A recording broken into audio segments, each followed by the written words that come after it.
Bonjour, bonjour, soyez bénis et bienvenue à tous à notre culte de ce dimanche, à notre prédication de ce jour. Nous allons commencer par la grâce de Dieu. Alléluia. Alléluia, soyez la bienvenue à ce culte. Alléluia. Aujourd'hui, nous allons parler d'un thème très intéressant. Nous allons parler, le thème que nous allons couvrir, c'est « Ne compte pas sur ta force pour faire l'œuvre ou la volonté de Dieu ». Voyez-vous, beaucoup pensent que faire la volonté de Dieu dépend de leur force physique, dépend de leur force intellectuelle, dépend de leur force financière. Alléluia. Et c'est ce que nous allons regarder aujourd'hui. Parce que ni ta force physique, ni ta force intellectuelle, ni ta force financière ne peut t'aider à faire l'œuvre de Dieu si Dieu ne t'a pas appelé à le faire. Alléluia. Donc je vous encourage à inviter quelqu'un. Inviter quelqu'un à qui on a dit tu peux pas faire l'œuvre de Dieu, Dieu ne t'a pas appelé, c'est pas à toi de faire l'œuvre de Dieu. Je veux que tu invites quelqu'un à qui on a dit ce genre de choses-là, pour que cette personne comprenne que peu importe ton âge, peu importe ton genre, c'est-à-dire ton sexe féminin ou masculin, peu importe tes finances, peu importe les circonstances de ta vie, que ces gens la connaissent, ce n'est pas à eux de décider si tu dois servir Dieu ou pas, ce n'est pas à eux de savoir si tu dois faire la volonté de Dieu ou pas, c'est à Dieu seul que cela dépend. Alléluia. C'est Dieu seul qui est apte à appeler. C'est Dieu seul qui est apte à donner des ordres à ses enfants, à sa créature pour faire son œuvre. Personne d'autre ne doit t'oppresser, ne doit t'empêcher. Alléluia, ne doit te diminuer, ne doit te faire comprendre que toi, tu n'es pas apte à faire l'œuvre de Dieu. Alléluia. On est fatigué d'écouter les gens qui sont qui sont complètement dérangés dans leur tête, qui passent leur temps à dire, la femme ne doit pas prêcher, lui ne doit pas prêcher. Ils ne sont pas détenteurs de la connaissance de la parole de Dieu. Ils n'ont pas le monopole de la connaissance du Saint-Esprit. Seul Dieu a le monopole de la connaissance de sa parole. Et seul Dieu a le monopole de son service. Alléluia.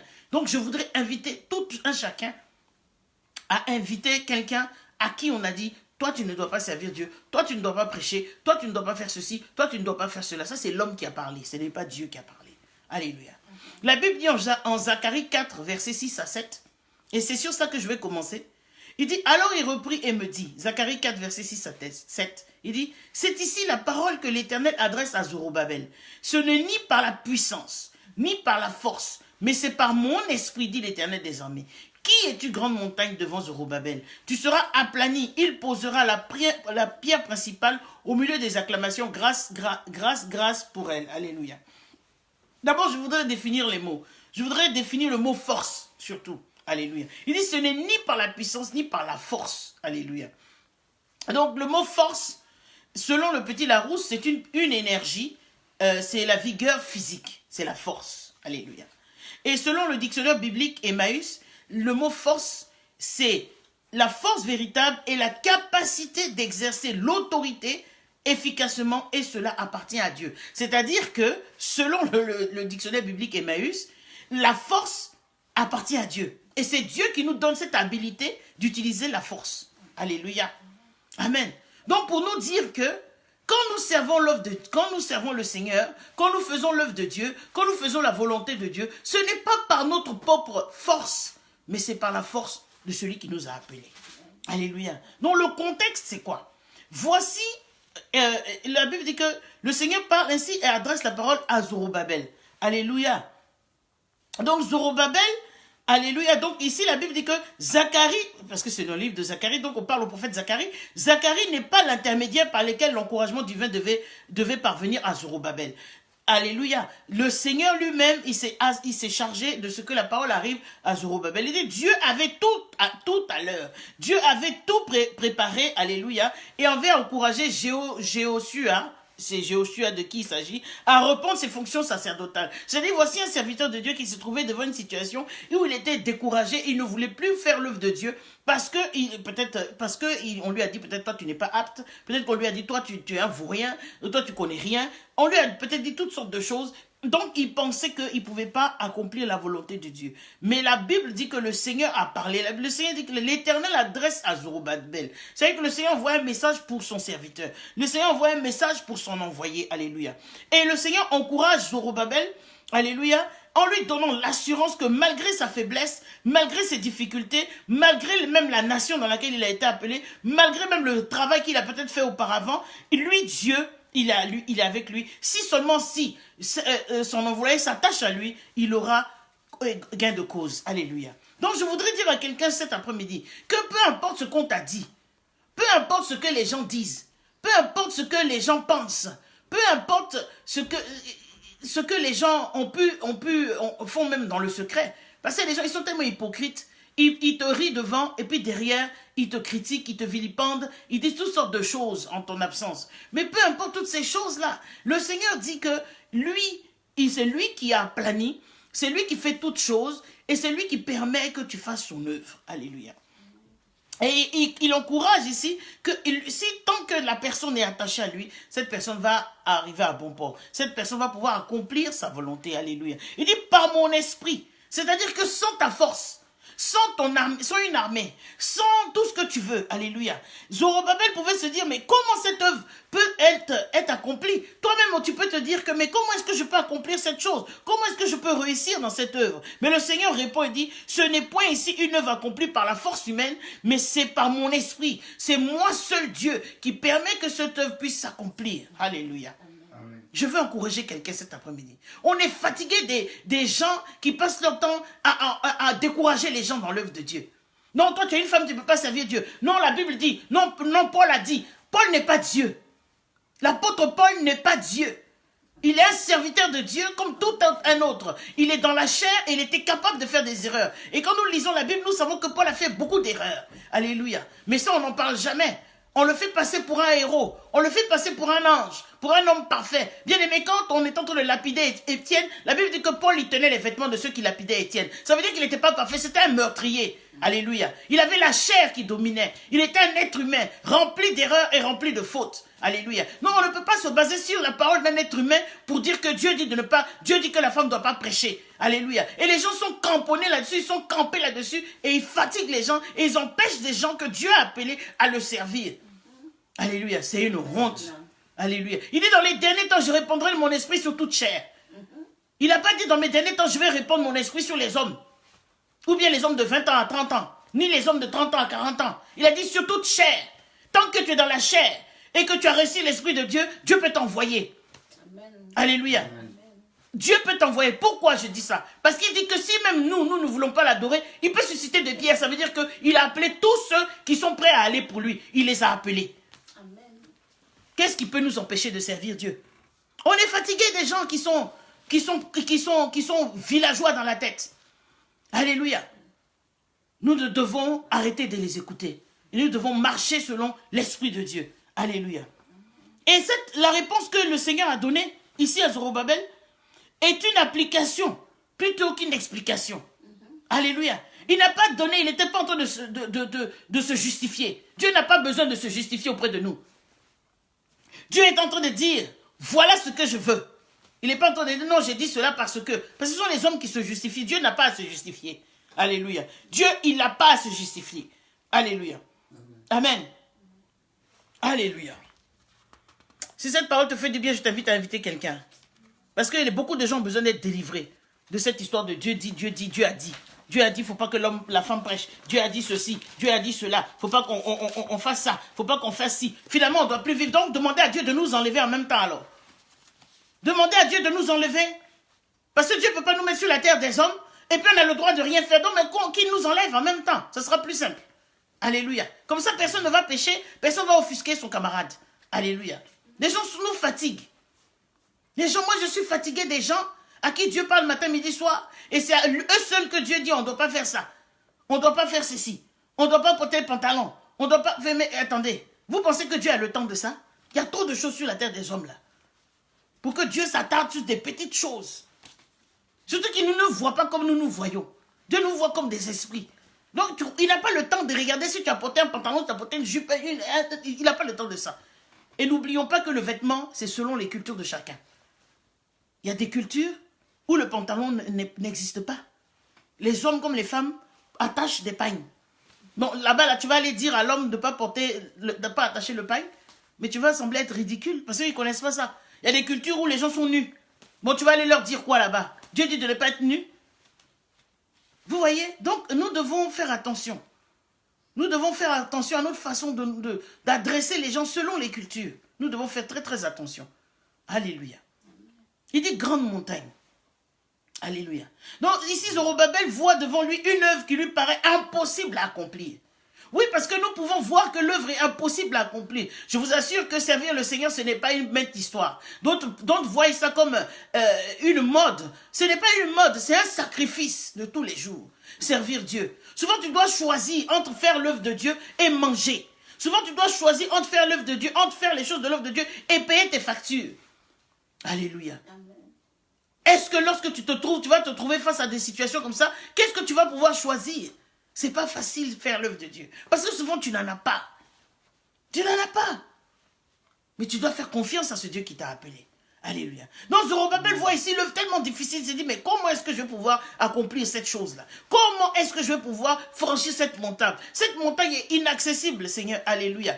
Ce chemin est trop difficile. Alléluia. Mais le Seigneur vient ici pour rassurer Zorobabel. Il dit, c'est par la puissance de l'Esprit divin que tu vas le faire. Ce n'est pas par toi-même. De toi-même, tu ne peux pas. Alléluia. De toi-même, tu ne peux pas accomplir ces choses-là. Excusez-moi. Je vais ranger. Vous voyez, souvent on doit s'arranger un peu. Voilà. Alléluia. Amen. Ce n'est pas par ta force. Alléluia. C'est pas mon esprit. C'est moi qui vais aplanir cette montagne. C'est moi qui vais frayer le chemin dans le désert. C'est moi qui vais faire pour toi. Tu n'as pas besoin de chercher sur Internet, chercher des relations, chercher des hommes de Dieu qui vont te donner des connexions. Parce que nous aimons chercher les connexions. On est à l'affût des connexions. Il faut faire très attention à qui tu vas te connecter. Parce que cette connexion peut t'emmener en enfer. Parce que tu ne sais pas sur quoi la personne est arrêtée. Et puis elle sert soi-disant Dieu. Alléluia. Il dit, c'est par mon esprit.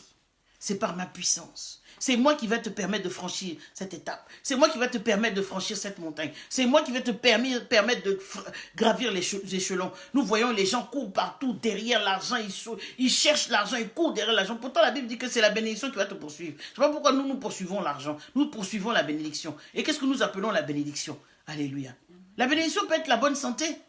La bénédiction peut être la santé de tes enfants. La bénédiction peut être toutes sortes de choses. La bénédiction n'est pas liée à l'argent. Alléluia. Amen. Alléluia. Amen. Mais pour mieux comprendre ce dont je parle, nous allons étudier la vie de quelqu'un. Alléluia. Amen. Parce que quand la Bible donne quelque chose, il y a toujours quelqu'un qu'on peut étudier pour mieux comprendre ces choses-là. Alléluia. Pour mieux imaginer ces choses-là. Et pour mieux comprendre ce thème, nous allons parler de Moïse. Alléluia. Nous allons parler de Moïse et nous allons commencer par sa naissance. Oui, il faut commencer au début. On ne va pas commencer à Moïse arriver en Égypte et à affronter Pharaon. Non, il faut savoir d'où ça part. Alléluia. Il faut commencer au commencement pour aller jusqu'à la fin. Alléluia. Donc nous allons regarder à la vie de Moïse. Et pour regarder à la vie de Moïse, nous allons commencer par sa naissance en Exode 2, versets 1 à 10. Exode 2, versets 1 à 10. Alléluia.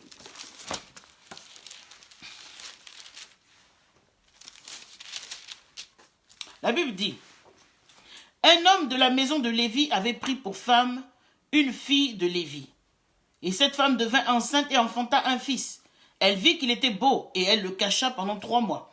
Ne pouvant plus le cacher, elle prit une caisse de jonc qu'elle conduisit de bitume et de pois. Elle y mit l'enfant et le déposa parmi les roseaux sur le bord du fleuve.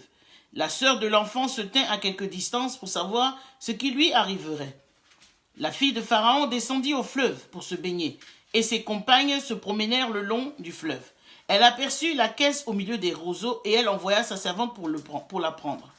Elle l'ouvrit, elle vit l'enfant. C'était un petit garçon qui pleurait. Elle en eut pitié et elle dit, c'est un enfant des Hébreux. Alors la sœur de l'enfant dit à la fille de Pharaon, veux-tu que j'aille te chercher une nourrice parmi les femmes des Hébreux pour allaiter cet enfant? Va, lui répondit la fille de Pharaon. Et la jeune fille alla chercher la mère de l'enfant. La fille de Pharaon lui dit, emporte cet enfant et allaite-le-moi, je te donnerai ton salaire. La femme prit l'enfant et l'allaita. Quand il eut grandi, elle l'amena à la fille de Pharaon et il fut pour elle comme un fils. Elle lui donna le nom de Moïse, car, dit-elle, je l'ai retiré des eaux. Alléluia. Amen. Amen. Donc, je m'arrête là un instant. Alléluia. Il y a 2, 3 choses que je voudrais avancer d'abord avant de rentrer dans mon truc. La Bible dit que d'abord, l'homme a pris une femme de la tribu de Lévi. Alléluia. Donc, nous voyons déjà dès sa naissance, déjà Moïse était déjà menacé de mort. Pourquoi? Parce que au verset 22 du chapitre du Exode 1, la Bible dit que alors Pharaon donna cet ordre à tout son peuple. Vous jetterez dans le fleuve tout garçon qui naîtra et vous laisserez vivre toutes les filles. Donc depuis le début de sa naissance, Moïse était voué déjà au meurtre. Il y a un Pharaon qui était là et qui ne voulait pas que les garçons hébreux vivent. Alléluia. Amen. Alléluia. Et le Pharaon, donc comme je dis, il avait donné l'ordre de jeter les enfants mâles hébreux dans les fleuves, et ainsi de suite. Donc vous voyez que déjà quand la fille de Pharaon a pris Moïse dans les eaux, quand elle l'a vu, elle a dit que c'est un hébreu. Mais qu'est-ce qui lui a fait dire que Moïse était un hébreu? C'était simple. Elle a regardé, elle a vu que c'était un garçon. Il était sûrement circoncis. Alléluia. Amen. Les Égyptiens, ce n'était pas dans leur mœurs de le faire. Ce n'était pas dans leur tradition de circoncier l'enfant. Donc Moïse avait sûrement été circoncis. Donc elle savait déjà, elle a vu que c'était un hébreu. Alléluia. Amen. Donc elle l'a dit. C'est un hébreu. Et la Bible dit qu'elle l'a pris comme fils. Et sa sœur, évidemment, Myriam, était là pour dire que bon, je vais trouver une nourrice et ainsi de suite. On ne va pas rentrer dans ça aujourd'hui. Alléluia. Mais Moïse est né d'Amram. Son père s'appelait Amram. Alléluia, de la tribu de Lévi. Et Jochébed, sa mère, elle était aussi de la tribu de Lévi parce qu'elle était la tante d'Amram. Alléluia. Amen. Et vous pouvez le voir dans Exode 6, je vais le lire, Exode 6, verset 20. La Bible dit, Amram prit pour femme Jochébed, sa tante. Alléluia. Et elle lui enfanta Aaron et Moïse. Les années de la vie d'Amram furent de 137 ans. Donc, la mère de Moïse, Jochébed, était la tante d'Amram. Alléluia. Donc, c'est la même maison, la même famille, la maison de Lévi. Donc, c'était un lévite pur sang. Alléluia. Amen. Amen. Donc, voici un peu l'histoire de la naissance de Moïse. Et quand Moïse est né, évidemment, il avait déjà son frère et sa soeur, donc Aaron et Myriam qui étaient déjà là. Alléluia. Ils étaient déjà nés, donc ce sont ses grands frères. Et la mère de Moïse a tenté de sauver la vie de son fils en le mettant dans un panier. Alléluia, qu'elle a déposé sur le Nil. Et il fut trouvé par la fille de Pharaon. Alléluia, qu'il a adopté et qu'il a élevé au palais royal. Mais une chose qui est importante, alléluia, c'est que Moïse, depuis son enfance, la Bible dit que c'était à 3 mois qu'elle l'a mis dans le panier. Et à 3 mois, là, la fille de Pharaon a demandé à ce qu'on lui trouve une nourrice. Et Myriam est partie chercher sa mère. Et sa mère a été nourrice, lui a été sa nourrice. Alléluia. Mais je parle de ça parce que je voudrais attirer votre attention sur quelque chose. Alléluia. La Bible dit que c'est à 3 mois que sa maman l'a reprise. Il n'y a pas eu vraiment de séparation, puisque c'est quand il a été mis sur les Nils que la fille de Pharaon l'a trouvé. Donc, il n'y a pas eu vraiment de cassure. Il n'y a pas eu de séparation. Alléluia. Mais la Bible dit que elle a été la nourrice juste à ce qu'il ait l'âge d'être sevré. Alléluia. Et ça, c'est important. C'est important, pourquoi? Parce que tu vas te dire qu'à 40 ans, comment est-ce que Moïse sait qu'il est hébreu? Alléluia. C'est très très important. Premièrement, Moïse était circoncis. Ce n'était pas dans les mœurs des Égyptiens. Alléluia. C'était les Hébreux qui faisaient ça. C'était un truc traditionnel. C'était une alliance qu'ils avaient déjà acquise avec le Seigneur depuis longtemps. Donc il y avait la circoncision. Mais deuxièmement, c'est que lorsque sa mère l'a pris pour l'allaiter, le sevrage en terre hébraïque, en ce temps au niveau du peuple de Dieu, c'était entre 7 ans et 10 ans. Alléluia. Vous savez, quand on prêche l'évangile, on ne doit pas seulement lire la Bible et puis avancer des théories du style Arsène Lupin. Non. Il faut aller aux sources et puis il faut chercher. Le sevrage se faisait entre 7 et 10 ans. Un enfant de 7 ans ou un enfant de 10 ans, il est conscient des choses. Un enfant de 7 ans ou un enfant de 10 ans, il sait qui est sa mère, il sait qui est son père. Il vivait avec eux. C'est pas qu'il vivait au palais royal et puis matin, midi, soir, on l'amenait chez la nourrice comme nous de nos jours. Tu prends ton enfant le matin, le soir, et puis le matin, tu l'emmènes à la crèche. Non, non, non. Il était chez ses parents. Donc, il a vu comment il a été élevé. Il a vu comment il était élevé avec ses frères et sœurs. Vous savez, même si une mère fait semblant, quand elle y a son enfant là, l'enfant sait que c'est sa maman. Alléluia. L'enfant est conscient de qui sa mère est. Alléluia. Donc, ils ont éduqué Moïse. Ils étaient lévites. Ils étaient lévites. Donc, il y a des choses qu'on enseigne à un enfant garçon. Il y a des choses qu'on enseigne à un enfant femme. Donc, Moïse a dû avoir les mêmes enseignements que son frère Aaron. Moïse était conscient qu'il était hébreu. Il savait qu'il était hébreu. Alléluia. Mais sûrement, peut-être sa maman a dû lui dire un jour que on doit faire ça parce qu'on n'a pas le choix, sinon tu vas mourir. Alléluia. Parce que c'était l'ordre qui avait été donné. Vous voyez, souvent quand nous lisons la parole de Dieu, il faut réfléchir un peu, il faut aller au-delà de ce que nous lisons. Il faut faire des recherches. Il faut s'éduquer. Alléluia. Ce n'est pas Dieu qui va le faire pour nous. C'est nous-mêmes qui devons faire des recherches. Alléluia. Donc Moïse qui veut dire sauver des eaux. Alléluia. Parce que c'est ce qu'elle a dit. Je l'ai sauvé des eaux. Donc c'est un nom à base égyptienne, donc de Mo, qui veut dire eau, et Uche, qui veut dire sauver. Moshe, c'était ça en fait. Moshe, qui est Moïse, sauver des eaux. Alléluia. Amen. Amen. Donc nous aussi, Moïse a été, est donc d'une lignée de sacrificateurs. Alléluia. Sa mère est lévite, son père est lévite. Alléluia. Donc nous aussi, lorsque nous acceptons Christ, nous sommes aussi de la lignée de sacrificateurs. Parce que Christ est le sacrifice éternel. Alléluia. Maintenant, nous allons regarder la vie de Moïse en Égypte. Acte 7, versets 20 à 22. Vous allez me dire, mais on était dans Exode. Comment, pour la vie de Moïse, on arrive dans le livre des Actes des Apôtres? Oui, parce qu'il y en a qui disent que l'Ancien Testament est révolu. Mais l'Ancien Testament se retrouve dans le Nouveau Testament. Acte 7, verset 22. Alléluia. La Bible dit, Moïse fut instruit dans toute la sagesse des Égyptiens et il était puissant en parole et en œuvre. Alléluia.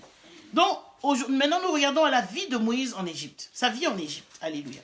Donc, en ce temps-là, Moïse a été instruit, donc les années sont passées. Alléluia. Et cet enfant hébreu a finalement été sevré, a été remis à la fille de Pharaon. Donc, il était dans le palais royal, élevé comme un enfant de Pharaon, ainsi de suite. Alléluia. Amen. Donc, voici plus ou moins la vie de Moïse en Égypte. C'est ce que nous savons de la vie de Moïse. On ne nous donne pas plus de détails, on dit qu'il était instruit dans toute la sagesse de l'Égypte. Nous savons qu'à l'époque, l'Égypte était vraiment une nation dominante, une nation, une grosse nation à l'époque, alléluia. Et donc, il y avait la science, il y avait toutes sortes de sciences. La science n'est pas venue avec l'Europe, la science n'est pas venue à l'Occident. L'Égypte, c'est en Afrique. Alléluia. La science était déjà là. Quand vous voyez les pyramides et tout ça, et ce sont des intellectuels qui ont fait les pyramides. Quelqu'un qui n'est pas intelligent, qui ne réfléchit pas plus loin que le bout de son nez, ne peut pas faire une pyramide. Alléluia. Non, ils avaient toute la science, ils avaient les mathématiques, ils avaient vraiment l'architecture, ils avaient des choses inimaginables. Et vous comprenez que les pyramides sont encore là, après combien de milliers d'années. Alléluia. Donc, ils avaient une technologie très avancée. Alléluia. Même si ce n'est pas ce que le monde occidental veut nous faire comprendre. Alléluia. Donc la Bible nous dit qu'il était instruit dans toute la sagesse des Égyptiens, et ce qui signifie qu'il était intellectuel. Il était intellectuel dans les affaires humaines. Moïse n'était pas un crétin. Il avait une éducation aristocratique. Il était de la haute société. Alléluia. Amen. Donc ce n'était pas un idiot. Il connaissait, il était intelligent. Alléluia. Mais il vivait aussi selon les doctrines égyptiennes. Et il adorait les dieux égyptiens. Alléluia. Il était au milieu d'eux. Ce sont eux qui l'ont élevé. Alléluia. Donc nous aussi, lorsque nous étions dans le monde, nous vivions selon la chair, selon les pulsions humaines, selon les doctrines de ce monde, loin de Dieu, Père Dieu, et voués à nous-mêmes. Alléluia. Donc nous sommes à l'image de Moïse, qui a été enlevé à sa famille et qui a été mis dans le monde, de Pharaon. Alléluia. Alléluia. Mais comment est-ce qu'il a pu être choisi? Moïse avait été choisi depuis le sein de sa mère. Alléluia. Amen. Le choix de Dieu pour nous ne se passe pas quand on a décidé d'accepter Jésus, non. C'est depuis le sein de nos mères. Et il a pu le dire, il a dit à Jérémie, il dit, je te connaissais depuis le sein de ta mère, je t'avais choisi, je t'avais établi prophète des nations. Alléluia. Mais ça, je vais revenir à ça. Alléluia. Donc la Bible nous dit que, Moïse, on va lire Acte 7, verset 23 rapidement. La Bible dit qu'il avait 40 ans lorsqu'il lui vint, dans le cœur de visiter ses frères, les fils d'Israël. Bon, comment il savait qu'il avait ses frères, les fils d'Israël? Parce qu'on le lui avait dit. C'est parce qu'il était dans la maison de ses parents, à un jeune âge. Donc, ce sont des choses qui sont restées dans son subconscient, dans sa tête. Il savait qu'il n'était pas hébreu. Alléluia. Il savait. Alléluia. Il était conscient de ces choses-là. Donc, la Bible dit qu'à 40 ans, il a eu à cœur d'aller visiter ses frères, les fils d'Israël. Alléluia. Mais pourquoi il a eu ce désir-là? Il était dans tout le luxe qu'on pouvait imaginer. Mais la Bible dit que c'est Dieu qui produit le vouloir et le faire selon son bon plaisir dans nos cœurs. Et ça, c'est Philippiens 2,13 qui le dit. Donc, au moment où Dieu avait décidé de susciter ça dans son cœur, Dieu suscite ça dans son cœur afin qu'il aille vers les siens. Alléluia. Donc, Dieu opère le vouloir aussi bien que le faire, et le vouloir vient en premier. Alléluia. Le vouloir, il te met le désir, ensuite tu poses l'acte de faire. Alléluia. Donc, ainsi, le travail de Dieu et notre travail sont considérés comme allant de pair harmonieusement. Alléluia. Il met d'abord le désir et puis l'acte. Alléluia. Et de façon chronologique en même temps. Alléluia. Amen. Donc voici, nous constatons donc que le temps de Dieu était arrivé. Le temps de Dieu était arrivé, pas pour forcément commencer le service, mais pour se rapprocher de son peuple. Alléluia. Et Dieu avait décidé qu'il était l'heure pour Moïse de le servir. Ce n'est pas nous qui décidons de servir Dieu. C'est Dieu qui nous appelle à le servir. Donc, ce désir de servir Dieu était arrivé dans le cœur de Moïse. Et Moïse ne pouvait donc pas échapper au dessein de Dieu. Les gens qui pensent que Dieu va t'appeler, puis toi tu vas échapper à Dieu, en tout cas vraiment je vous tire mon chapeau. Alléluia. Parce que c'est impossible d'échapper à Dieu. Il est impossible à un être humain d'échapper à Dieu. Souvent on a l'impression que non, Dieu n'est plus en train d'agir. Dieu, en tout cas, il n'est plus au contrôle. Qui vous a dit ça? Alléluia. Dieu est toujours au contrôle. Dieu, il est toujours au contrôle. Je ne sais pas ce qui est tombé. Alléluia. J'ai fait tomber quelque chose. Dieu est toujours au contrôle. Alléluia. Donc nous voyons ici, merci, que ce n'est pas l'homme ni la femme qui choisit de servir Dieu, mais c'est Dieu qui choisit qui il veut pour le servir. Jérémie 1, verset 5, je vous ai dit, « Avant que je t'eusse formé dans le ventre de ta mère, je te connaissais, et avant que tu ne fusses sorti de son sein, je t'avais consacré, je t'avais établi prophète des nations. » Et je veux m'attarder un peu ici. Parce qu'on est fatigué, comme je vous ai dit au début, des gens qui vont prendre la Bible pour justifier leur ignorance. Parce que quelqu'un qui s'arrête pour dire, toi tu ne dois pas servir Dieu, la femme ne doit pas servir Dieu, la toi il ne faut pas te parler de Dieu. Non. C'est quelqu'un, moi je vois cette personne comme quelqu'un d'ignorant. Parce que Dieu il est esprit. Et nous sommes faits à l'image de Dieu. Donc nous sommes des esprits. Devant Dieu il n'y a pas de femme, il n'y a pas de garçon. Alléluia.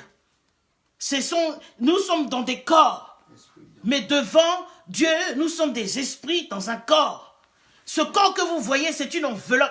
C'est une maison pour l'esprit. Alléluia. Qui n'a pas de sexe. Voilà pourquoi lorsque nous allons partir auprès du Seigneur, il n'y aura ni homme ni femme. Parce qu'il n'y a ni homme ni femme devant Dieu. C'est pour ça qu'il n'y a pas de mariage là-bas. Parce qu'il n'y a pas de femme, il n'y a pas d'homme devant Dieu. Il y a un esprit vivant. Alléluia. Amen. Alléluia. Donc nous voyons ici que Jérémie était appelé prophète des nations. Je vais m'attarder sur ça. Sur prophète des nations. Parce que dans nos jours, il y a trop de prophètes. Alléluia. Nous comprenons que le ministère du prophète a une origine divine et éternelle. Et l'élection de Jérémie comprend 3 actes divins qui ont précédé sa naissance. Il a été connu. Ça, c'était avant sa naissance. Hein. Ce n'est pas pendant qu'il était né. C'est avant qu'il ne soit né, Dieu le connaissait. La Bible dit que Dieu connaît toutes ces créatures de toute éternité sans doute, mais il discerne d'avance avec amour ceux qui seront ses fidèles. Dieu sait ceux qui seront fidèles. Vous pensez que Dieu c'est un cancre? Quand vous regardez le ciel et la terre, vous pensez que vous avez affaire à un idiot? Alléluia. Amen. Nous avons affaire à un stratège, à quelqu'un qui a une intelligence suprême. Alléluia. Amen. La Bible dit en Romains 8, versets 29 à 30. Il dit, car ceux qu'il a connus d'avance, il les a aussi prédestinés à être semblables à l'image de son Fils, afin que son Fils fût le premier-né entre plusieurs frères, et ceux qu'il a prédestinés, il les a aussi appelés, et ceux qu'il a appelés, il les a aussi justifiés, et ceux qu'il a justifiés, il les a aussi glorifiés. Romains 8, versets 29 à 30. Dieu a tout prévu. Alléluia. Deuxièmement, il a été consacré. Jérémie n'a pas attendu d'arriver sur la terre des hommes pour que quelqu'un vienne le consacrer. C'est Dieu qui l'a consacré depuis le sein de sa mère. Alléluia. Ou sanctifié encore, on peut dire. Il a été mis à part par le conseil de Dieu en vue d'un ministère spécial. Donc, il n'y a pas un être humain sur la terre des hommes. Il n'y a pas quelqu'un qui respire comme toi et moi, dont le sang coule dans son corps, qui va venir te dire, toi, tu ne dois pas servir Dieu parce que tu es une femme. Toi, tu ne dois pas servir Dieu parce que tu es penchée. Toi, tu ne dois pas servir Dieu parce que tu es petite. Toi, tu ne dois pas servir Dieu parce que tu es grosse. Toi, tu ne dois pas servir Dieu. On s'en fiche de ces gens-là parce que pour moi, ce sont des ignorants. Ils sont ignorants de la parole de Dieu. Parce qu'ils sont campés sur des... Vous avez des doctrines de démons. Laissez-moi vous dire ça. Ce sont des doctrines de démons. Tu ne dois pas faire ceci, tu ne dois pas faire cela. Tu dois porter des soutanes, porter des grosses jupes qui traînent par terre. Qui vous a dit ça? Qui vous a dit ça? Qui vous a dit ça? Si vous voulez ressembler à des campagnards, ressembler à des campagnards. Mais ce n'est pas tout le monde qui a envie de ressembler à un campagnard ou à un paysan. Chacun est libre. L'essentiel, ce n'est pas de ne pas être nu et d'être habillé carrément décemment. Arrêtez de fatiguer les gens. Arrêtez de fatiguer les gens. Gardez vos doctrines pour vous-même. Moi, j'appelle ça des doctrines de démons. Alléluia. Amen. La Bible dit qu'il a été établi. Dieu l'avait établi depuis le sein de sa mère. Donc, quel est cet être humain qui va te dire de ne pas servir Dieu? Parce que quelqu'un n'est pas venu verser l'huile sur ta tête? Dieu t'a déjà versé l'huile sur ta tête depuis le sein de ta mère. Parce qu'il dit que tu as déjà consacré. Vous pensez que Dieu, il marche, il fonctionne comme nous? Si Dieu n'avait pas consacré David derrière le lion, David allait mourir. Amen. Si Dieu n'avait pas choisi David derrière le lion, David... Vous avez déjà vu un être humain se battre avec un lion et puis gagner? Si ce n'est pas Dieu. Vous avez déjà vu ça? Amen. Jamais. Vous connaissez la force de la patte du lion? Un coup de patte, tu tombes dans les pommes. C'est lui, David, un petit bout d'homme, un enfant, qui va se battre avec un lion et il a vaincu le lion, il a déchiré le lion. Vous avez déjà vu ça? Même la Bible parle de ça, comment on appelle ça? Comment on appelle ça? L'autre là, celui qui est Samson, qui a déchiré l'ours. Vous pensez qu'un homme peut déchirer un ours? Vous avez déjà vu l'ours? Vous avez déjà vu l'ours? L'ours c'est fort. 6 mètres de haut. Toi contre quelqu'un qui fait 1,50 m, tu peux? Il n'y a que Dieu. Alléluia. Donc il a été établi. Dieu l'a revêtu d'avance de pouvoir nécessaire pour remplir une pareille charge. Voilà. Donc ce passage de Jérémie présente une analogie frappante selon Galates 1 verset 15. Alléluia. Et Romains 1 verset 1 aussi. Où Paul rappelle sa vocation à l'apostolat. Il a donc dedans une vocation générale des fidèles au salut. Alléluia. Une vocation à des ministères particuliers. Il y a plusieurs passages. Il y a Galates 1, verset 15. Il y a Romains 1, verset 1. Je ne vais pas tout lire. Hein. Il y a Romains 8, verset 29. Allez vous-même faire vos recherches et lisez. Parce que nous, les chrétiens, on aime trop la facilité. Alléluia. Donc, prophète des nations, non pas seulement de Juda, mais Jéhovah, et donc Dieu étant le Dieu de toute la terre, les prophètes de Jéhovah ou de Dieu se sentaient chargés d'une mission universelle. Alléluia. Ça ne veut pas dire qu'il fallait voyager partout. C'est pas, être prophète des nations ne veut pas dire que tu dois passer ton temps dans les avions. Amen. Être prophète des nations, c'est que tu as un message pour les nations. C'est de ça qu'il s'agit. Non, parce que tu vas prendre l'avion. Pour ceux qui sont en Côte d'Ivoire, tu vas prendre l'avion, tu t'envoies au Maroc, tu es devenu prophète des nations. Mais tu es un plaisantin. Parce que le Maroc, là, c'est toujours les nations africaines. Côte d'Ivoire et puis Maroc, là, c'est pas le même continent? Ou bien c'est un autre continent? Alléluia. Non, mais on n'a qu'à arrêter. On est dans des rêveries à ne plus en pouvoir. On est dans des fantasmes qui nous fatiguent. Alléluia. Comment est-ce que nous voyons le service de Dieu? Comment est-ce que nous voyons l'œuvre de Dieu? Nous pensons que l'œuvre de Dieu est limitée à notre compréhension de l'œuvre. Il y a des païens même que Dieu prend pour faire son œuvre. Qu'est-ce que vous croyez? Il y a des païens que Dieu suscite pour faire son œuvre. Il a suscité Nebuchadnezzar. Vous pensez que Nebuchadnezzar, c'était un juif? C'était un croyant? Non! Non!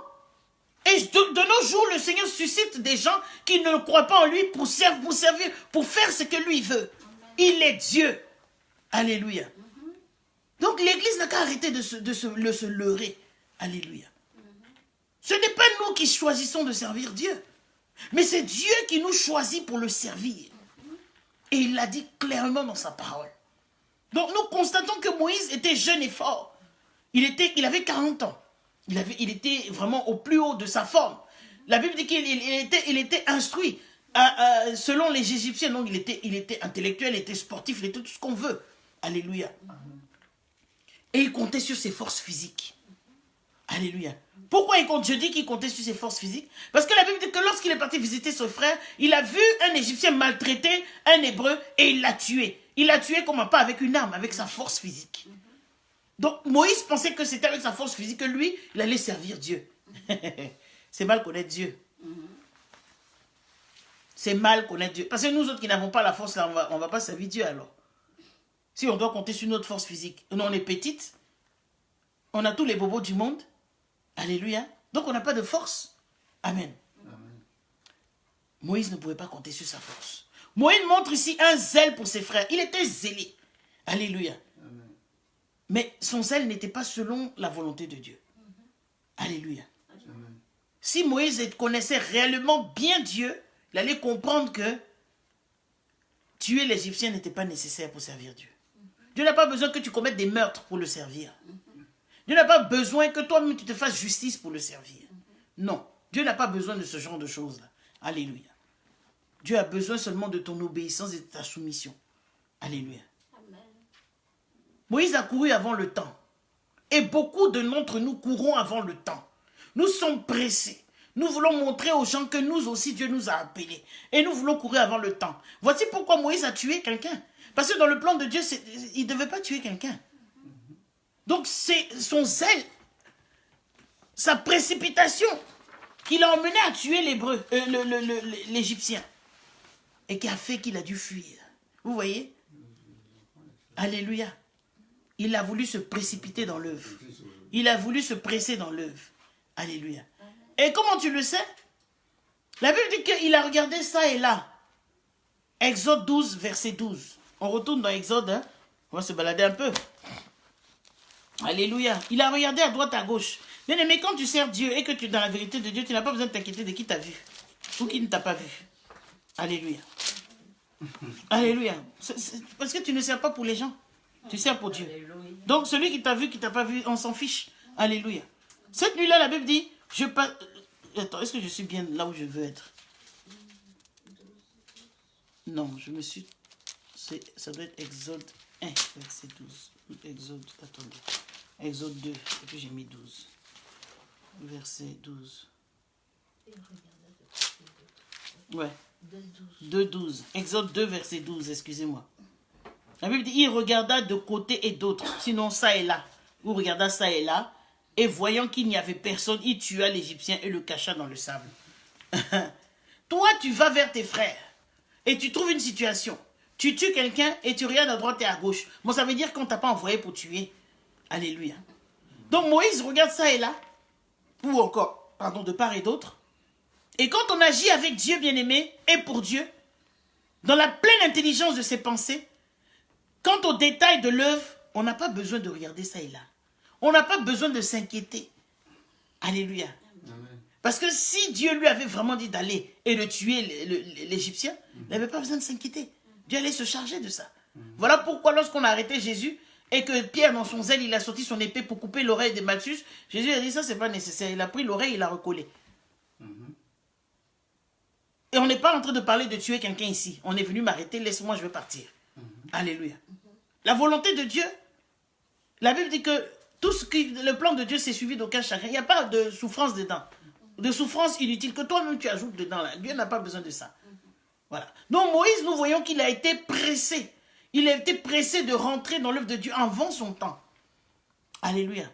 Donc l'acte de Moïse à l'égard de l'Égyptien renferme une leçon profondément pratique pour tout serviteur de Dieu. Et je vais nous parler de cette leçon.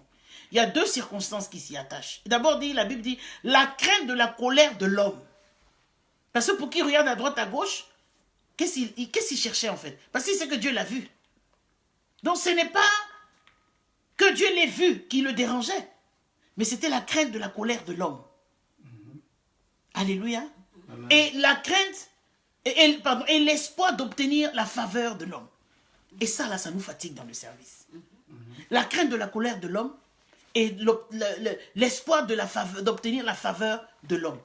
Ce sont deux choses qui fatiguent les serviteurs dans l'œuvre.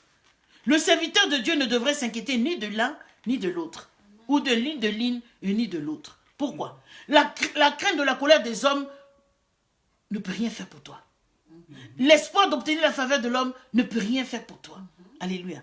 Qu'importe la colère ou la faveur d'un pauvre mortel, à quiconque est investi d'une mission divine et jouit de la présence de Dieu. Voilà pourquoi je dis, si Dieu t'a appelé, que tu es convaincu dans ton cœur, que Dieu t'a appelé à le servir, tu t'en fiches de ce que les hommes vont dire, tu t'en fiches de ce que les hommes vont penser, toi fais ce que Dieu te demande de faire. Point. Amen. Alléluia. Tant que tu as l'approbation de Dieu avec toi, c'est ce qui importe. Le reste, on s'en fiche. Alléluia. Amen. Alléluia.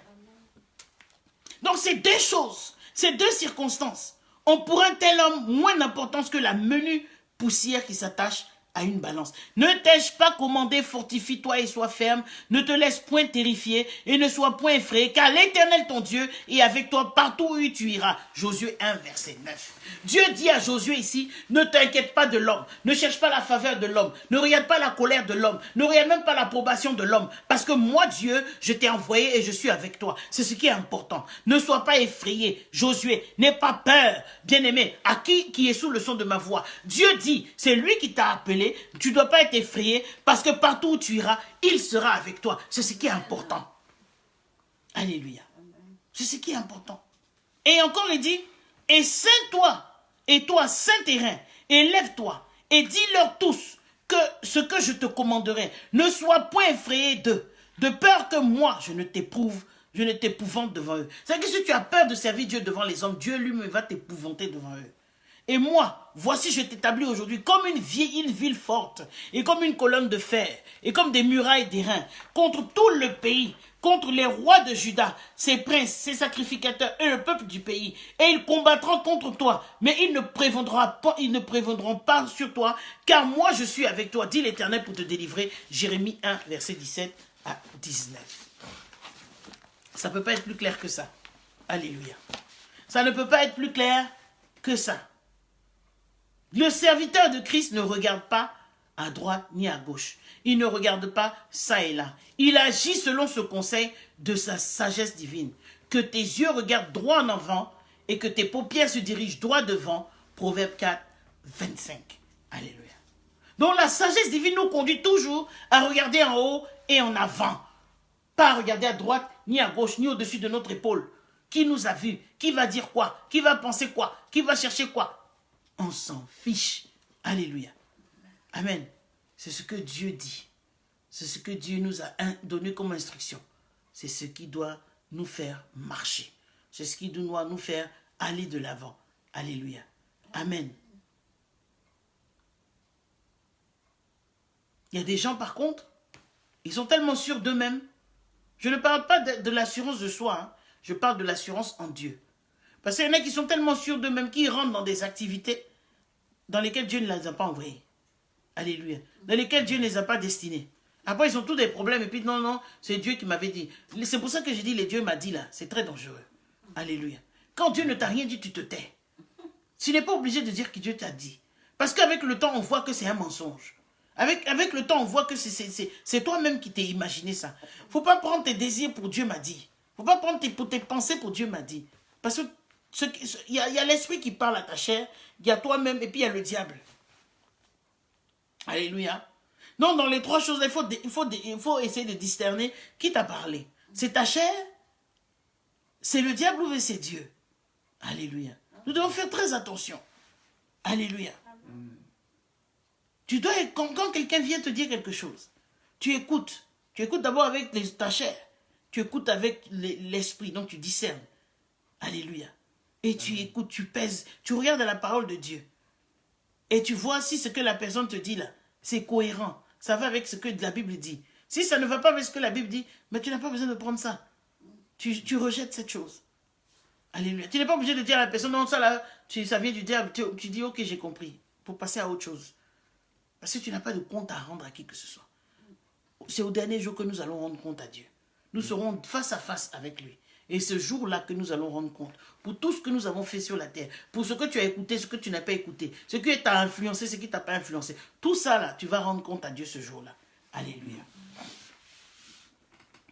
Donc, pour les gens qui sont influencés par la colère des hommes, par la pensée des hommes, c'est un danger pour le service de Dieu. Alléluia. Donc tu dois, avant de commencer à réellement servir le Seigneur, tu dois être libéré de ces deux choses-là. Alléluia. Tu dois être libéré, délivré de l'influence humaine. Alléluia. Tu dois être arrivé à un moment où tu es indépendant des hommes. Ce que les hommes disent, ce que les hommes pensent de toi, ça doit être là. Avec au-dessus de ta tête, tu n'en as rien à cirer. Alléluia. Amen. Parce que, comme je l'ai dit tout à l'heure, c'est à Dieu que nous rendrons compte. Ce n'est pas aux hommes. Un homme ne peut rien pour toi. La preuve, quand tu as des problèmes, il n'y a jamais personne pour t'assister. Quand tu es dans l'abondance, tout le monde est là. Mais quand tu es dans les sérieux problèmes, il n'y a jamais personne pour t'assister. Tu es livré à toi-même et il n'y a que Dieu pour t'aider. Donc, je ne vois pas pourquoi on doit toujours chercher l'approbation des hommes. Je ne vois pas pourquoi on doit toujours attendre à ce que les hommes soient d'accord avec nous. Non. Les hommes sont intéressés qu'à une chose, c'est quand tu es dans la sphère d'influence, quand tu as de l'argent, tout le monde est autour de toi comme des abeilles au-dessus d'un essaim comment on appelle ça, de miel. Ils sont tous là pour prendre leur part. Mais dès que tu es dans les problèmes, c'est là ils vont te trouver tous les défauts, c'est là ils vont trouver que tu es impoli, que tu es mal élevé, que tu es ceci, tu es cela, c'est là ils te trouvent tous les défauts. Mais quand tu es dans tes problèmes, c'est là que Dieu se lit avec toi. Alléluia. Donc soucie-toi de ce que Dieu dit de toi, pas de ce que les gens disent. Voilà, parce que les gens ils auront toujours quelque chose à dire. L'homme est de nature insatisfaite. Alléluia. Il aura toujours quelque chose à dire. Dieu, il te prend tel que tu es et il te forge selon le bon désir de son cœur. Alléluia. Aussi Jésus, pendant son temps sur la terre, il ne craignait pas la colère des hommes. Jésus ne craignait pas l'homme. Parce qu'il savait qui était l'homme. Alléluia. Il ne cherchait pas non plus la faveur de l'homme. Parce que si Jésus cherchait la faveur de l'homme, il ne serait pas mort crucifié. Et ça, c'est une réalité. Il ne serait pas mort crucifié. Il allait écouter ce que les sacrificateurs, les gens disaient autour de lui. Il allait arrêter d'annoncer l'évangile. Il allait arrêter l'œuvre pour laquelle Dieu l'avait appelé. Alléluia. Amen. Mais la Bible dit qu'il n'a jamais ouvert la bouche pour obtenir les applaudissements. Et nous, on aime ça, hein, les applaudissements. Là. Il n'a jamais ouvert la bouche pour dire quoi que ce soit. Il n'a jamais cherché à éviter leur blâme. Il n'a jamais rien dit. Il les regardait. Et il se demandait sûrement, mais ces gens-là même, qu'est-ce qu'ils ont? Alléluia. Amen. Alléluia. Amen. Voilà pourquoi, aujourd'hui, il a le nom qui est élevé au-dessus de tout nom. Et c'est au nom de Jésus que tout genou fléchit. Le même Jésus qu'ils ont crucifié, là, c'est son nom qui accomplit toutes choses aujourd'hui. Alléluia. Donc, souvent, ce n'est pas nécessaire de parler. Il faut laisser les gens parler. Il faut laisser les gens dire. Alléluia. Amen. Amen. Amen. Nous allons maintenant regarder à la fuite de Moïse à Madian. Alléluia. Amen. Exode 2, verset 15. On revient au livre d'Exode 2. La Bible dit, Pharaon apprit ce qui s'était passé et il cherchait à faire mourir Moïse. Mais Moïse s'enfuit de devant Pharaon et il se retira dans le pays de Madian où il s'arrêta près d'un puits. Je m'arrête là un instant. Alléluia. Donc comme je l'avais déjà mentionné, Moïse réalise que sa vie est en danger puisqu'il a tué quelqu'un. Alléluia. Il a tué un Égyptien. Et vous croyez que Pharaon ne savait pas que Moïse, le Pharaon qui était là ne savait pas que Moïse n'était pas égyptien? Bien sûr qu'il savait. Alléluia. Mais comme Moïse était sous la protection de la fille de Pharaon, Pharaon ne faisait rien. Mais maintenant, voici une occasion pour nuire à Moïse. Alléluia. Amen. Puisqu'il a tué, il a commis un meurtre. Alléluia. Donc à ce moment précis-là, Moïse prend acte que, en tuant l'Égyptien, il avait clairement déterminé le camp auquel il appartenait. Parce que ici, il a trouvé l'Égyptien en train de maltraiter l'Hébreu. Si effectivement il était Égyptien, il allait même peut-être aider l'Égyptien à tuer l'Hébreu. Mais comme il était Hébreu, il a pris la part de l'Hébreu et puis il a tué l'Égyptien. Alléluia. Donc Moïse ne faisait plus partie de la cour d'Égypte. Il était devenu maintenant, il était désormais considéré comme un esclave hébreu et donc comme un meurtrier qui méritait la mort. Alléluia. Donc voici Moïse qui a étudié pendant 40 ans les sciences humaines, hein, au centre dans le palais royal de l'Égypte, dans une civilisation très avancée. Alléluia. Il doit maintenant aller étudier pendant 40 ans dans le désert, au pied du Dieu. Alléluia. Amen. Peu importe l'éducation que tu as reçue avant de chercher à rentrer dans le service. Peu importe les diplômes que tu as avant de rentrer dans le service. Peu importe la renommée que tu as avant de rentrer dans le service. Tu dois aller au pied du Seigneur pendant 40 ans dans le désert. Peut-être de nos jours, ce n'est pas 40 ans.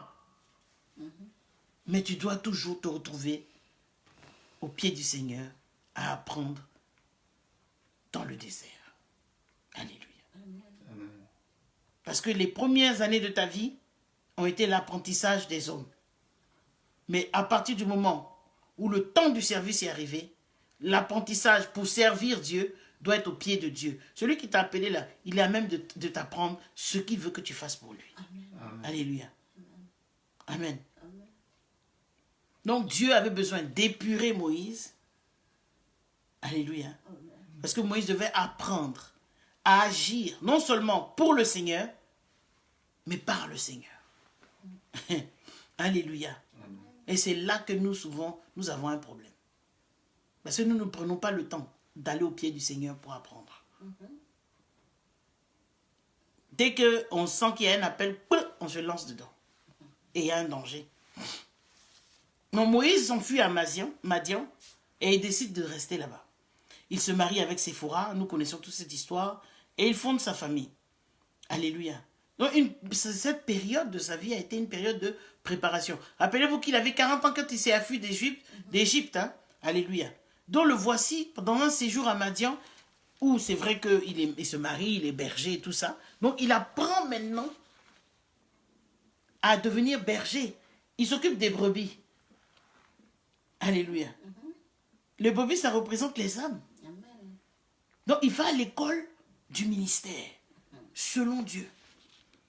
Amen. Il y a des gens qui n'ont jamais été à l'école du ministère selon Dieu. Et qui se précipitent pour faire l'œuvre de Dieu. Il y a danger. Amen. Il y a danger. Alléluia. Amen. Donc la vie précédente de Moïse l'avait préparé professionnellement. Alléluia. Mais maintenant, il était sur le terrain. Alléluia. Donc pendant son service, son temps à Madian, sa connaissance spirituelle ou sinon religieuse s'élargit. Il va bien connaître Dieu maintenant. Alléluia. Il avait une notion de Dieu, puisqu'il grandit chez ses parents. Mais maintenant là, il allait bien connaître Dieu. Moïse était berger, et le Seigneur le formait à être berger sur son peuple Israël. Il n'allait jamais pouvoir apprendre ça dans la maison de Pharaon. Il avait besoin de la pratique. Alléluia. Donc nous aussi, lorsque nous venons à la connaissance de Jésus, notre entendement spirituel s'ouvre. Et nous réalisons que nous étions morts et que désormais, nous vivons en Christ qui nous a arrachés de l'emprise de Satan en donnant sa vie. Alléluia. Donc voici Moïse en train de faire son service de berger, de travailler auprès de son beau-père Jéthro. Alléluia. Donc on va voir comment Dieu l'appelle maintenant du buisson ardent. Exode 3, c'est qui va nous parler de ça. Exode 3. Bon, c'est un long texte, donc je ne vais pas tout lire. Alléluia. Mais je vais nous résumer ce texte-là. Amen. Donc voici Moïse qui emmène les brebis de son beau-père Jéthro. Et puis il y a un buisson là qui brûle sans se consumer. Donc je ne sais pas si vous imaginez. Moi, si je vois un buisson en train de brûler et qui ne se consume pas, je ne vais pas rester 2 minutes là. Parce que je sais que ce n'est pas normal. Quelque chose qui brûle se consume. Donc tu vois les cendres tomber, tu vois les feuilles tomber, les branches tomber. En tout cas, tout devenir cendre. Mais ça brûle et rien ne se passe. Alléluia. Donc Moïse, il devait être effrayé de cette vision. C'est pas qu'il dormait. C'est pas qu'il était en train de faire un songe. C'était là, vis-à-vis. Alléluia. Amen. Donc c'était Dieu qui se révélait à lui. Donc, voici la situation dans laquelle Moïse se trouve. Donc le Seigneur, dans sa bonté, dans sa sagesse et sa fidélité, il mène son serviteur à l'écart. Le buisson ardent n'était pas en train de brûler dans la cour de Jéthro. C'était dans les plaines là-bas, là où il était parti avec les brebis. Donc à l'écart du regard, loin des pensées des hommes, parce qu'il savait que Moïse avait un problème. Moïse se souciait de ce que l'homme pensait.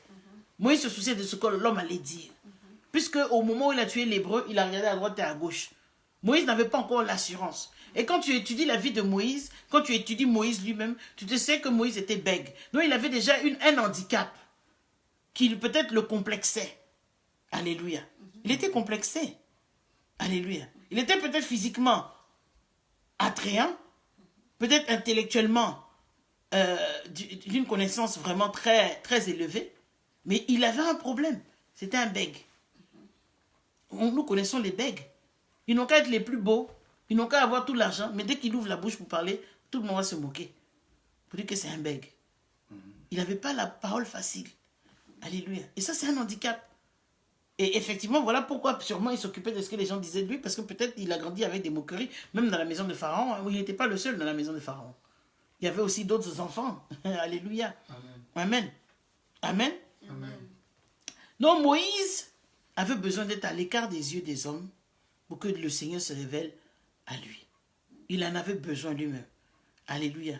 C'est vrai qu'il a passé 40 ans dans la maison de Pharaon, mais bien que son séjour à la cour du roi n'eût pas été sans profit pour lui, ce qu'il avait acquis n'était rien cependant en comparaison de ce qu'il a appris dans le désert. Il a appris énormément dans le désert. Son séjour dans la maison de Pharaon a pu lui être utile, mais le séjour au désert lui a été indispensable. C'était indispensable qu'il passe par le désert avant de rentrer pleinement dans son ministère. Et rien ne peut remplacer la communion secrète avec Dieu. Rien ne peut remplacer l'éducation de Dieu. Et que peu importe l'éducation que tu reçois à l'école ou sous ta discipline, peu importe, toute la science des Égyptiens que Moïse connaissait n'aurait pas rendu Moïse propre pour le service auquel il devait être appelé. Il n'y a qu'auprès de Dieu que tu peux être qualifié pour le servir. Alléluia. Amen. Amen. Moïse avait eu une brillante carrière auprès des Égyptiens, mais ça ne suffisait pas pour servir Dieu. Donc tu peux ranger tous tes diplômes pour servir Dieu. Tu n'as pas besoin de ça. Tu as besoin d'aller au pied du Seigneur dans le désert. Amen. Alléluia. Amen. Bien-aimé, Moïse eût pu avoir reçu ses diplômes à l'école des hommes et avoir encore à apprendre son ABC. Alléluia. Il a dû apprendre encore l'ABC à l'école de Dieu. Il a dû recommencer à zéro avec le Seigneur. Car la sagesse et la science humaine, quelque valeur qu'elles puissent nous donner, ne peut pas égaler à l'expérience dans le désert auprès du Seigneur. Alléluia. Parce que nous avons besoin de cette expérience afin d'accomplir et de remplir la charge que Dieu nous confie. Alléluia. Amen. Alléluia. C'est Dieu qui nous appelle à le servir. Donc, nous ne pouvons pas compter sur notre force pour faire le plan de Dieu, ni sa volonté. Alléluia. Amen. Amen. Donc, voici maintenant, les années sont passées. Alléluia. Et Dieu, toutes ces années sont passées. Il y a 40 ans qui sont passés entre le temps qu'il a chassé, il a fui de l'Égypte, et que le Seigneur se révèle à lui dans le buisson ardent. 40 ans pour le dépouiller de l'Égypte. 40 ans pour lui enlever la peur de l'homme. 40 ans pour lui enlever ses complexes. 40 ans pour lui enlever toutes sortes de choses, pour le dépouiller, pour le délivrer de lui-même, pour le délivrer de « je suis fort, je vais m'en sortir », pour le délivrer de ces choses, de ne plus compter sur lui. Donc, de 40 ans à 40 ans, aujourd'hui, Moïse se trouve à 80 ans. Est-ce qu'à 80 ans, quelqu'un peut compter sur sa force pour aller chercher quelqu'un, pour aller délivrer quelqu'un? Non. À 80 ans, de nos jours, là, c'est un vieil homme. Physiquement, fatigué, il ne peut rien faire. Alléluia. Donc Dieu, depuis ce temps-là, il a eu compassion de son peuple et il décide de le libérer de la servitude. Alléluia. Donc c'est là qu'il se révèle à Moïse dans le buisson ardent au mont Horeb.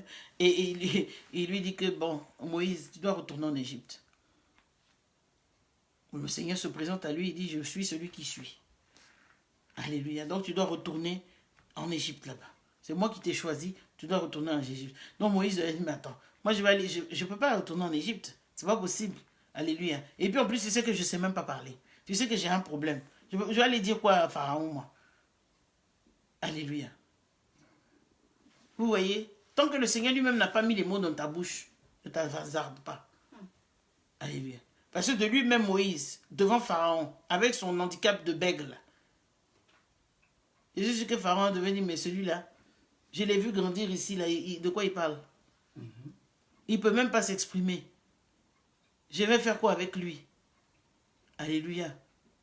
Mais la Bible nous dit que le Seigneur dit que toi, tu ne sais pas parler, mais il y a Aaron qui est là. Aaron va parler pour toi. Alléluia. Je vais mettre Aaron à tes côtés. Il va parler pour toi. Toi, tu as juste besoin de faire ce que je te demande de faire. Donc maintenant, nous allons dans son retour, retour de Moïse en Égypte. Exode 4, verset 19 à 20. Ça, nous allons le lire. Exode 4, verset 19 à 20.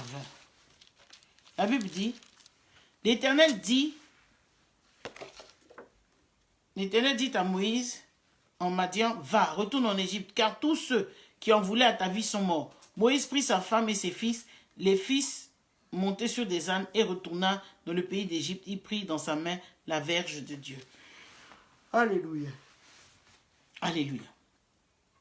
Donc, voici Moïse, après avoir échangé pas mal de paroles avec le Seigneur, il finit par capituler et il décide de partir. Alléluia. Donc, de même, nous, lorsque nous avons accepté le Seigneur Jésus et qu'il nous appelle à le servir, nous luttons, nous discutons.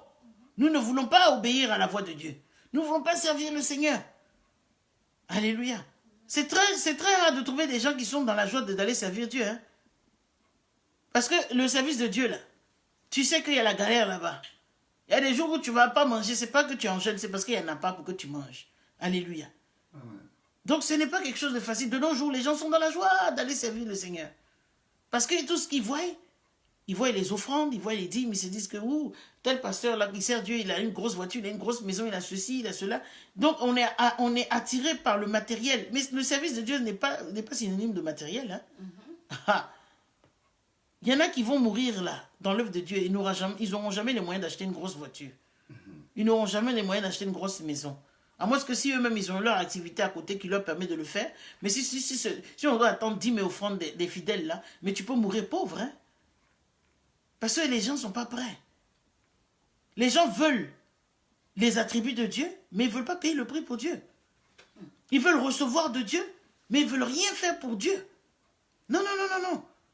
Dieu, c'est un magicien, quelque part, là, qui va te donner le mariage, il va te donner les voyages, il va te donner les passeports, il va te donner l'argent, il va tout te donner. C'est un espèce de magicien d'Oz qui répond à toutes tes prières.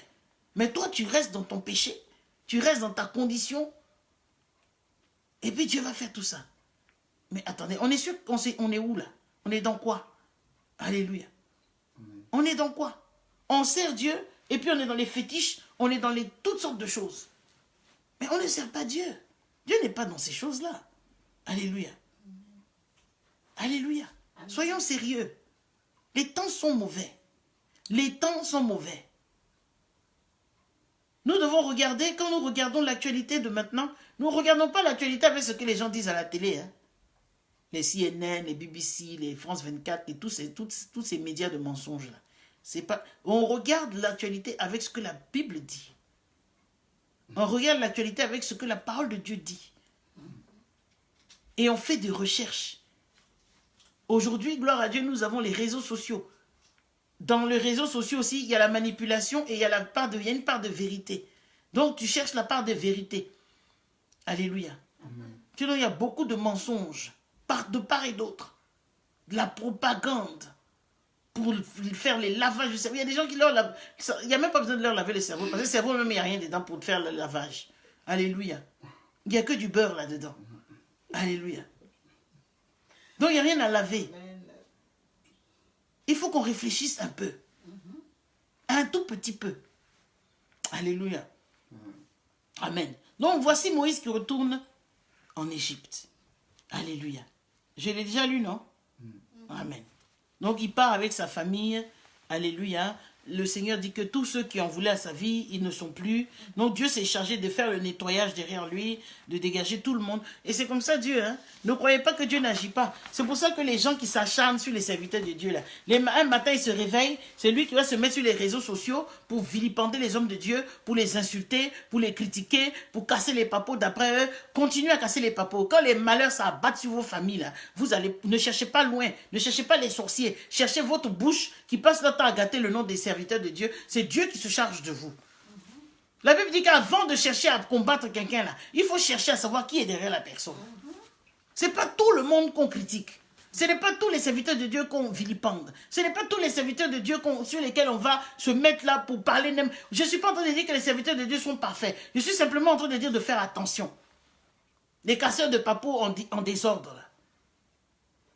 L'homme de Dieu peut faire son erreur, il peut se repentir dans le secret devant son Dieu. Toi, tu ne sais pas. Et toi, tu te mets sur les réseaux sociaux et c'est toi qui veux casser les papos, gâter les hommes, le nom de cet homme de Dieu. Tu vas avoir affaire à Dieu. Alléluia. Nous devons faire très attention. Moïse avait tué. Hein? Moïse était un criminel. On le cherchait pour le mettre à mort. Mais il est parti à Madian et il s'est repenti devant le Seigneur. Le Seigneur l'avait pardonné. Hein? Le Seigneur avait restauré Moïse. Le Seigneur avait restauré Moïse et il l'a ramené en Égypte. Pas parce que Dieu pensait que les gens ne savaient, il y avait peut-être pas une ou deux personnes qui savaient qui était Moïse et ce que Moïse avait fait. Mais la Bible dit que Dieu dit que ceux qui te voulaient du mal, ils sont plus là. Je me suis chargé d'eux. Je les ai enlevés. Et c'est comme ça que le Seigneur enlève les gens qui se lèvent pour critiquer, pour vilipender les hommes de Dieu. Le Seigneur s'occupe d'eux. Faites très attention. Faites très attention. Alléluia. C'est pas tout le monde on critique. C'est pas tout le monde on critique. À force de critiquer, tu as tous les problèmes du monde, tu ne sais pas d'où ça vient. C'est ça. Donc si tu as critiqué un homme de Dieu, moi-même si tu m'as critiqué là où tu es là, tu m'as critiqué, tu as dit tout ce que tu veux sur moi, commence à te repentir. Parce que je ne suis pas parfaite. Je ne suis pas la meilleure. Mais j'aime Dieu et je sers Dieu sincèrement. Je suis prête à payer le prix et je paye le prix pour servir ce Dieu-là. Alléluia. Peu importe les erreurs. Parce que nous ne sommes pas parfaits. La seule personne qui a marché sur la terre des hommes qui est parfaite, c'est Jésus. Amen. Alléluia. Tout le reste là, nous sommes bourrés de défauts. Alléluia. Amen. Alléluia. Amen. Donc, lorsque nous avons reçu la vérité, alléluia, et nous avons choisi de marcher avec le Seigneur, nous devons retourner en Égypte. Parce que c'est en Égypte, là, se trouvent les gens qui ont besoin d'être sauvés. Bon, maintenant, de nos jours, même dans l'église, même les gens ont besoin d'être sauvés. Parce qu'ils sont à l'église, mais ils ne sont pas sauvés. On ne sait pas ce qu'ils cherchent à l'église. Les chauffeurs de banc, ils sont dans l'église, là. Mais ce qu'ils font dehors, là, est pire que ceux qui ne connaissent pas Dieu. Amen. Alléluia. C'est dans l'église, les gens vivent dans le mensonge. C'est dans l'église, les gens ont la haine de leurs frères dans leur cœur. Alléluia. C'est dans l'église. Il y a toutes sortes de choses. Les gens sont dans l'impudicité, dans toutes sortes de choses. Et ils sont dans l'église. Je regardais les réseaux sociaux, je crois hier. Et j'ai vu des soi-disant chrétiennes dans des postures pas possibles. Et ça se dit chrétien. On va dire non. Dans la Bible, on dit, Dieu dit, aimons-nous vivants. Dieu n'a pas dit, aimons-nous vivants. Dans la Bible, ce n'est pas écrit. Il a dit, tu aimeras ton frère tu aimeras ton frère comme toi-même. Il n'a pas dit, aimons-nous vivants. N'inventons pas des choses qui ne sont pas écrites dans la Bible. Amen. Tu veux parler de la Bible, dis ce que Dieu dit. N'invente pas pour toi. Donc on doit tout soutenir, toutes les bêtises que les gens mettent sur les réseaux sociaux, soi-disant parce qu'ils ont dit, Dieu dit, aimons-nous vivants. Non mais arrêtons. Dieu même là, il choisit. Dieu même là, il sélectionne. Ça veut dire que ce n'est pas tout le monde qui comprend dans l'affaire de Dieu. Là. Alléluia. Amen. Amen. Donc voici Moïse qui retourne en Égypte. Et nous aussi, nous devons retourner en Égypte. Retourner vers nos amis, nos connaissances, afin de leur apporter le Seigneur Jésus. Nous devons laisser le Seigneur nous utiliser par le biais de son esprit. Comme avec Moïse, le Seigneur peut, au travers de ta vie ou de ma vie, faire des prodiges pour démontrer sa grandeur. Amen. Alléluia. Dieu peut le faire. Je n'ai pas dit d'aller et puis de leur dire forcer, tu dois accepter le Seigneur. Ce n'est pas ce que je dis. Je dis d'aller, tu leur présentes Jésus. Mais il y a plusieurs façons de leur présenter Jésus. Amen. Si avant tu étais avec eux que tu buvais, tu ne bois plus. Tu n'es pas obligé d'ouvrir ta bouche. Ils vont te demander, mais pourquoi tu ne bois plus? Non, parce que maintenant, j'ai accepté le Seigneur Jésus. Voici une opportunité d'annoncer le Seigneur Jésus. Mais si tu retournes vers tes amis, que tu es assis là, tu bois avec eux, tu vas en boîte avec eux, tout ce que tu faisais avec eux avant, tu continues de le faire. Mais quel est le témoignage que tu es en train de leur apporter? Tu n'es pas en train de leur présenter Jésus. C'est que tu n'as pas changé, ta vie n'a pas changé. Donc quand tu retournes vers eux, il doit y avoir une différence. Il doit y avoir une démarcation. Alléluia. Et c'est ce que Moïse a fait. Quand Moïse est retourné en Égypte, il n'a pas pris ses baluchons pour aller dans la maison de Pharaon. Non, il est resté avec son peuple. Il a tout de suite marqué la différence. Quand je suis parti d'ici, j'étais prince d'Égypte. Je reviens, je suis prince d'Israël. Il y a une démarcation claire. Tu ne peux pas retourner dans ta ancienne vie. Tu ne peux pas retourner au milieu de tes anciennes personnes avec qui tu marchais. Tu ne peux pas retourner... Vous allez parler de quoi même? Parce que tu n'as plus le même langage qu'eux. Tu n'as plus la même vie qu'eux. Alléluia. Ce n'est pas de l'orgueil. C'est une réalité. Alléluia. C'est une réalité. Alléluia. Pour que Dieu puisse accomplir de grandes choses pour nous.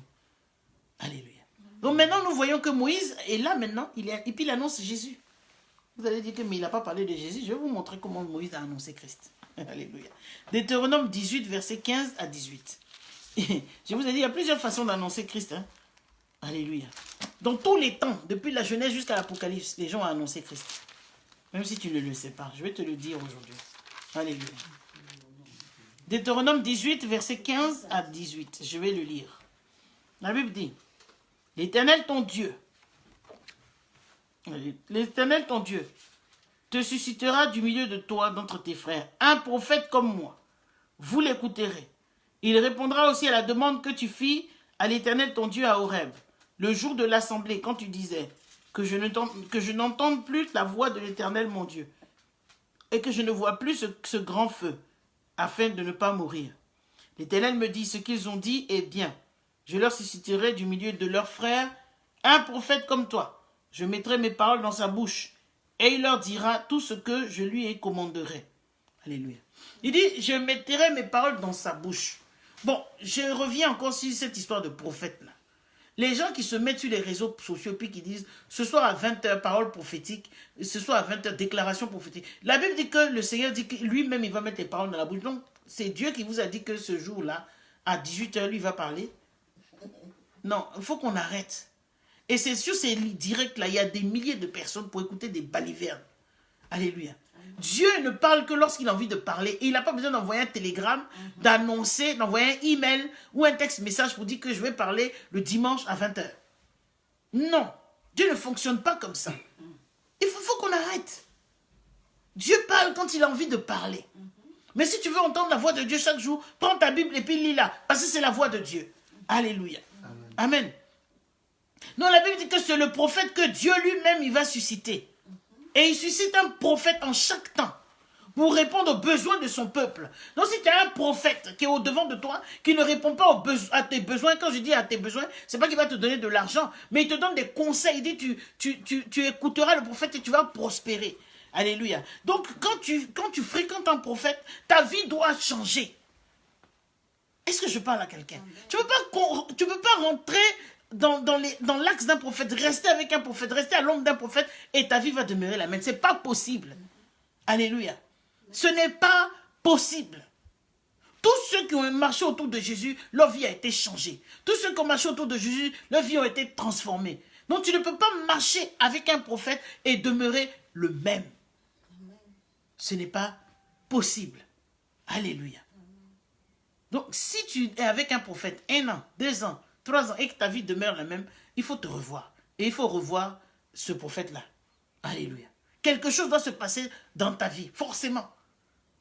Alléluia. Amen. Donc, l'application spéciale de cette expression au Messie, dont il parle du Messie, n'est vraie que dans ce sens que la personne du Messie est la réalisation parfaite du prophétisme. Alléluia. Aussi bien que la royauté et le sacerdoce. Alléluia. Il dit du milieu de toi. Pas entre les païens.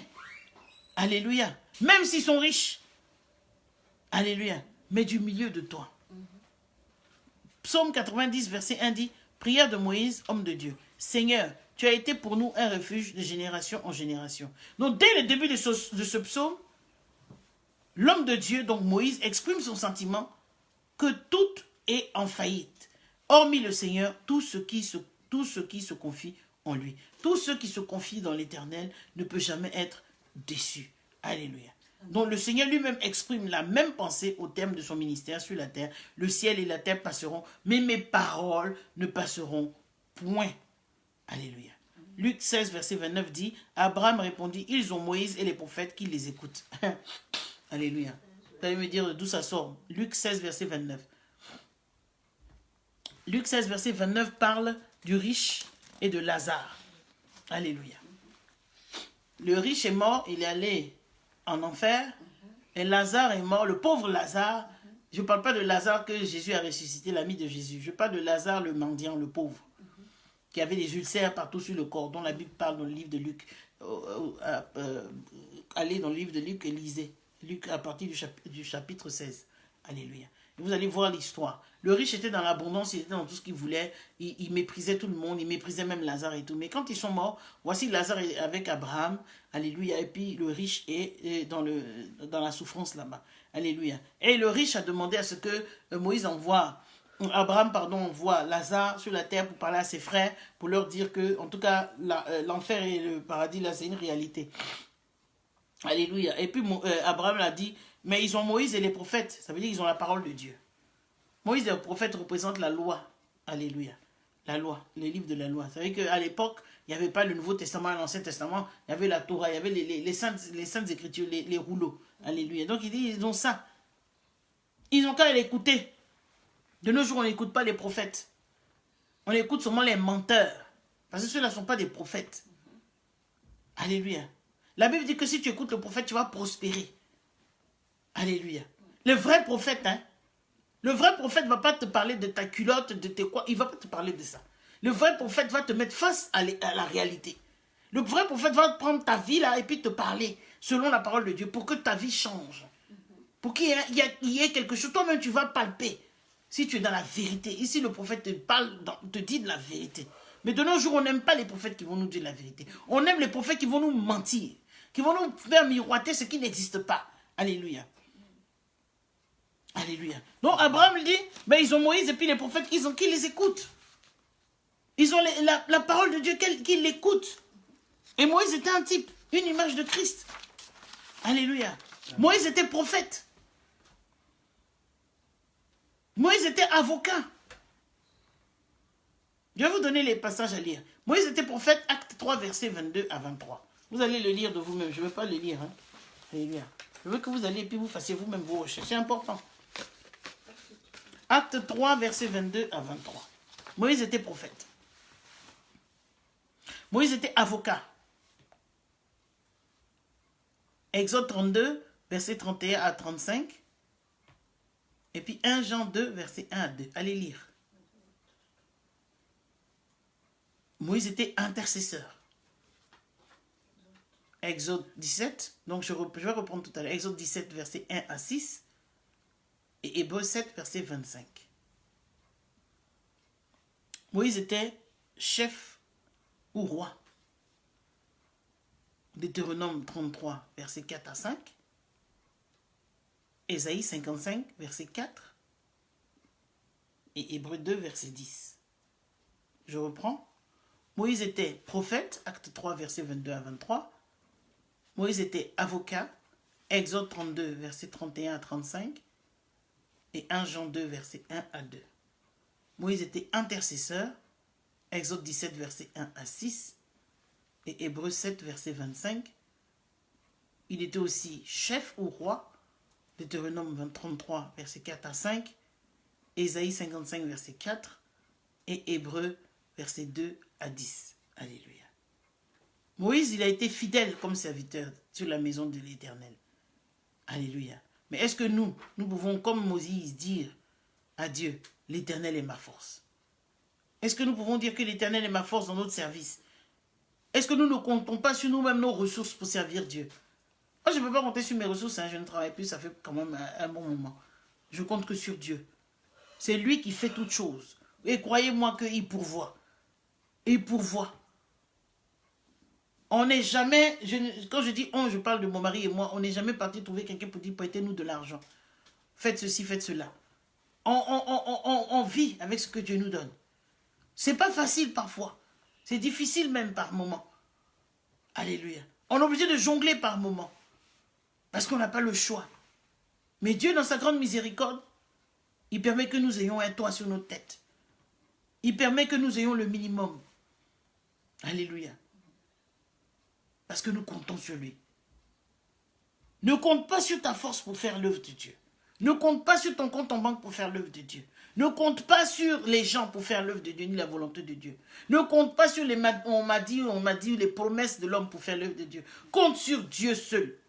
Compte sur Dieu seul. Parce que lui seul sera capable de te sortir des difficultés au moment opportun. Compte sur Dieu seul. Je veux encourager quelqu'un. Parce que la parole dit, et je reviens sur le passage de Zacharie 4, verset 6 à 7, sur lequel j'ai commencé. Il dit, alors il reprit et me dit, c'est ici la parole que l'Éternel adresse à Zorobabel. Ce n'est ni par la puissance, ni par la force, mais c'est par mon esprit, dit l'Éternel des armées. Qui es-tu, grande montagne, devant Zorobabel? Tu seras aplani. Il posera la pierre principale au milieu des acclamations, grâce pour grâce et elle. Bien aimé, tout comme Moïse, n'avait plus recours à ses forces physiques, parce qu'il était âgé maintenant, quand il est retourné en Égypte, pour aller accomplir la volonté de Dieu. Bien aimé, ne compte pas sur ta force. Ne regarde pas ce que les gens disent. Parce que Moïse avait la phobie de ce que les gens allaient dire sur lui. Les gens allaient, qu'est-ce que qu'est-ce qu'on va dire? Que celui-là va dire? Que celui-là va penser? Que celui-là, comment celui-là va me regarder? Bien aimé, si Moïse avait été cantonné sur cette chose, il n'allait jamais partir en Israël et le peuple n'allait jamais être délivré. Le peuple n'allait jamais reconnaître l'exode. Il n'allait jamais connaître l'exode. Alléluia. Le peuple de Dieu serait peut-être encore en Égypte au jour d'aujourd'hui. En captivité, en esclavage. Alléluia. Ne sois pas esclave des hommes. Mais compte sur Dieu pour faire sa volonté. Compte sur Dieu pour accomplir l'œuvre. Les hommes parleront toujours. Les hommes te critiqueront toujours. L'essentiel, c'est ce que Dieu dit de toi. L'essentiel, c'est ce que la parole de Dieu dit de toi. Donc regarde au Seigneur, regarde à la croix, et puis avance. Alléluia. Fais ce que Dieu te demande de faire. Alléluia. Compte sur Dieu, accroche-toi à Dieu. Alléluia. Parce que tu ne seras jamais déçu. Et si tu regardes aux hommes, tu seras déçu. Dès aujourd'hui même, tu seras déçu. Parce que l'homme, il change. Il change selon la météo. Il change selon ses humeurs. Il change selon ce qu'il a dans son portefeuille. Il change selon toutes sortes de circonstances. Mais la Bible dit que le Dieu que nous servons, il n'y a point d'ombre de variation à lui. Il ne change pas. Aujourd'hui, il est le même. Hier, il est le même. Demain, il est le même. Après-demain, dans 10 ans, dans 5 ans, il est le même. Alléluia. Il se conjugue au présent. Il ne se conjugue jamais au passé, ni au futur. Il se conjugue toujours au présent. Il dit, je suis celui qui suis. Alléluia. Que Dieu vous bénisse abondamment. Passez une excellente fin de journée et à très bientôt. Bye.